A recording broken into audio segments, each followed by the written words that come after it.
முழு நாளில் கைபேசி உபயோகிப்பதை குறைப்பதற்கு டிப்ஸ் கொடுக்க முடியுமா? ஓம் சாந்தி. இந்த காலகட்டத்தில் எல்லார் கையிலும் மொபைல் இருக்கு. சின்னவங்கள்ல இருந்து பெரியவங்க வரைக்கும் மொபைல் வச்சுட்டு இருக்கிறாங்க.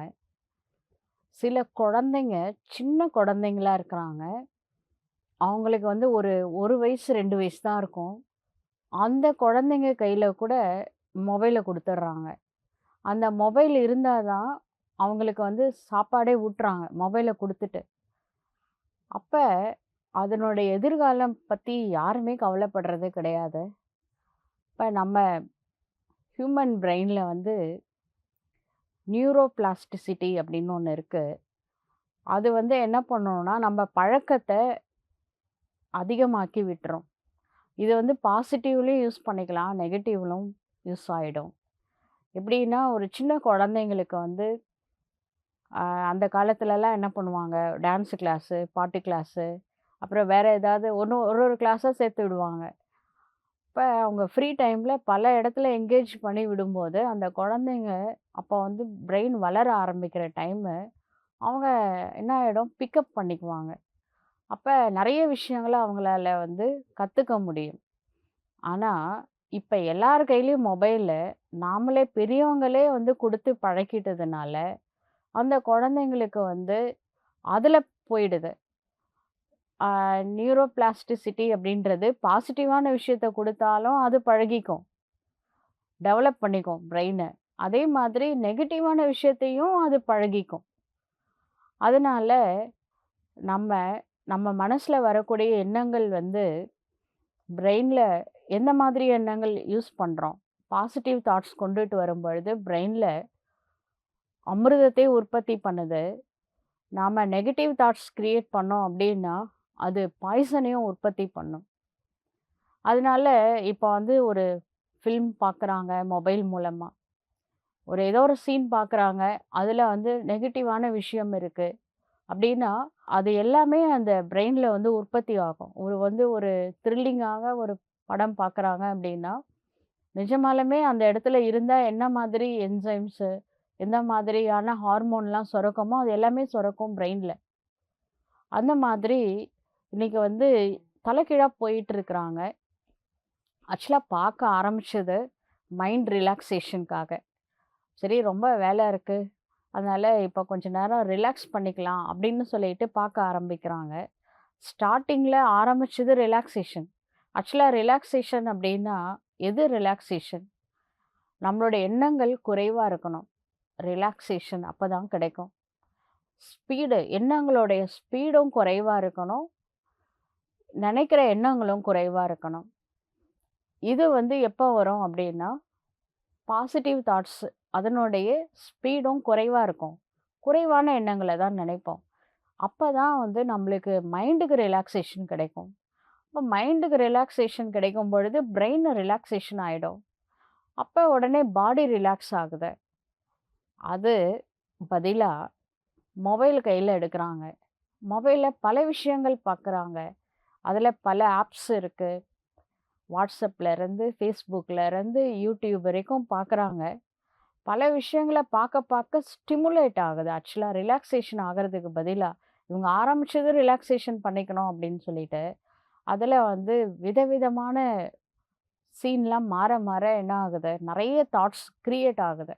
நிறைய தாட்ஸு, நிறைய ஸ்டிமுலேஷன் நிறைய வரும்போது என்ன ஆகுதுன்னா அந்த செல்ஃபோன்லேருந்தே வரக்கூடிய அந்த ஒரு வெளிச்சம் இருக்குல்ல, அது பகலாக காட்டுது, பகல் மாதிரி அனுபவம் பண்ண வைக்குது. அதனால பிரெயின் என்ன நினச்சிக்குது, இது பகல் போல் அப்படின்ட்டு.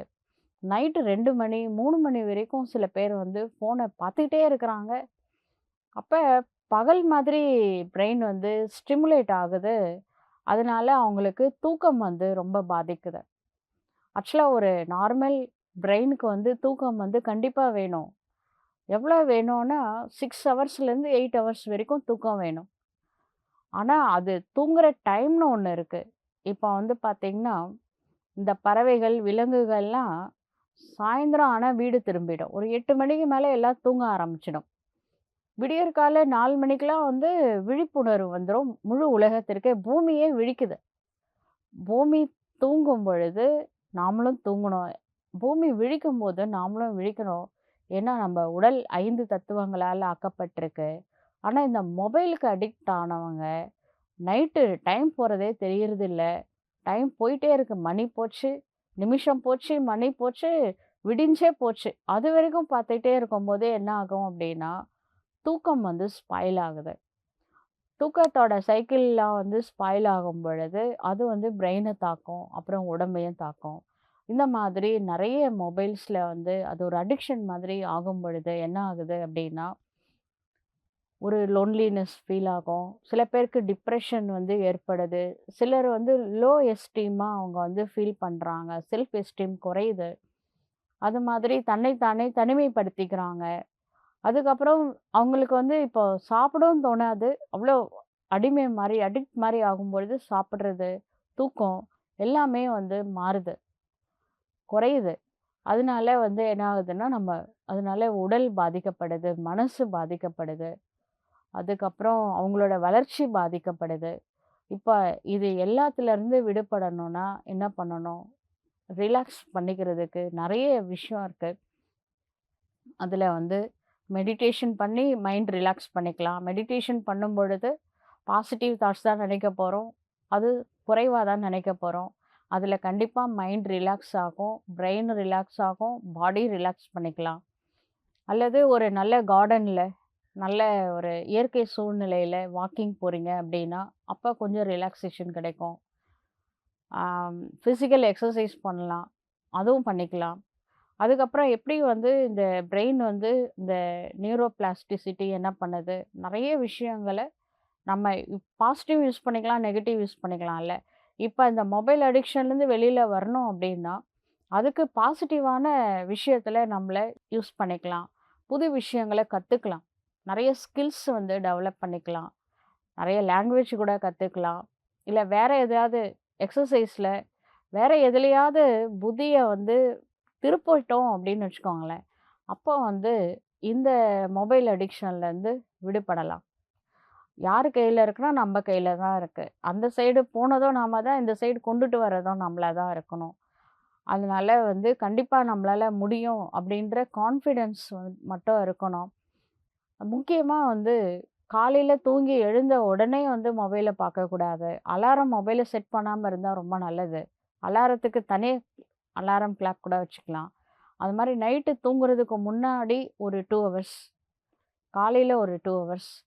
சொல்றாங்களே நெறைய வந்து அ கேலரீஸ் அதிகமா இருந்ததுன்னா, ஒபிசிட்டி வரும்னு சொல்றாங்க. அது மாரி டிஜிட்டல் இன்ஃபர்மேஷன்ஸ் தேவையில்லாம ஏகப்பட்ட இன்ஃபர்மேஷன்ஸ் வந்து உள்ள போறதுனால, டிஜிட்டல் கலோரிஸ் அதிகமாகறதுனால, டிஜிட்டல் ஒபிசிட்டி வந்திருக்கு. அதுலேருந்து வெளியில வரணும் அப்டின்னா, நாம வந்து என்ன பண்ணணும் அப்டின்னா, ஒரு 2 ஹவர்ஸ், 2 ஹவர்ஸ் சாயந்தரம், காலையில, நைட்டு அந்த மாதிரி வந்து என்ன பண்ணணும், ஃபோன்லேருந்து டிஜிட்டல் சைலன்ஸ்க்கு வந்துடணும். எவ்வளோ முடியுமோ, அவ்வளோ வந்து ஃபோன பக்கத்திலேயே இருக்கக்கூடாது. கொஞ்சம் தள்ளி ஒரு 10 மீட்டர் அவ்வளோ தூரத்தில கூட வச்சுக்கலாம். ஒரு 10 அடியாவது மினிமம் 10 அடி டிஸ்டன்ஸ்ல ஃபோன் இருக்கட்டும், தூங்குறதுக்கு முன்பாக. அப்ப வந்து காலையில எழுந்த உடனே ஃபோனு கையில வரக்கூடாது. முன்னாடி 2 ஹவர்ஸ் தூங்குறதுக்கு முன்னாடி 2 ஹவர்ஸ், அதுக்கப்புறம் காலையில எழுந்த உடனே ஒரு 2 ஹவர்ஸ் டிஜிட்டல் சைலன்ஸ்ல இருக்கணும். மொபைலே தொடக்கூடாது. ஃபுல் டே கூட கூடுமான வரைக்கும் தேவையில்லாத விஷயங்கள், தேவையில்லாத ஆப்ஸ்லாம் என்னென்னலாம் வச்சிருக்கீங்களோ, அது எல்லாத்தையும் டெலீட் பண்ணிட்டா ரொம்ப நல்லது. கூடுமான வரைக்கும் விலகி இருக்கிறது நம்ம கையில தான் இருக்கு. ஆனா, அத நாமளே என்ன பண்ணிக்கலாம், திருப்பிக்கலாம். புது விஷயங்கள கத்துக்கிறதுனாலயோ, அல்லது எக்ஸர்சைஸ் பண்றதுனாலயோ, பல விஷயங்கள தெரிஞ்சுக்கும் பொழுது, நம்ம வந்து டைம வந்து டைவர்ட் பண்ணும் பொழுது, இதுலருந்து அந்த சைடு வந்து போயிடுச்சு அப்படின்னு வச்சுக்கோங்க. அப்ப கண்டிப்பா வந்து அந்த அலைபேசியோட விஷயத்துல இருந்து, மொபைல்ல இருந்து நம்மளால டிஜிட்டல் டீடாக்ஸ் பண்ணிக்க முடியும். நம்ம கையில தான் இருக்கு. கொஞ்சம் மெடிடேஷன் கூட கத்துக்கலாம். ரிலாக்ஸ் பண்ணிக்கலாம். வாக்கிங் பண்ணலாம். இதெல்லாம் பண்ணும்பொழுது கண்டிப்பா வந்து அந்த மொபைல் அடிக்ஷன்லேருந்து வெளியில வந்துடலாம். நல்லது. ஓம் சாந்தி.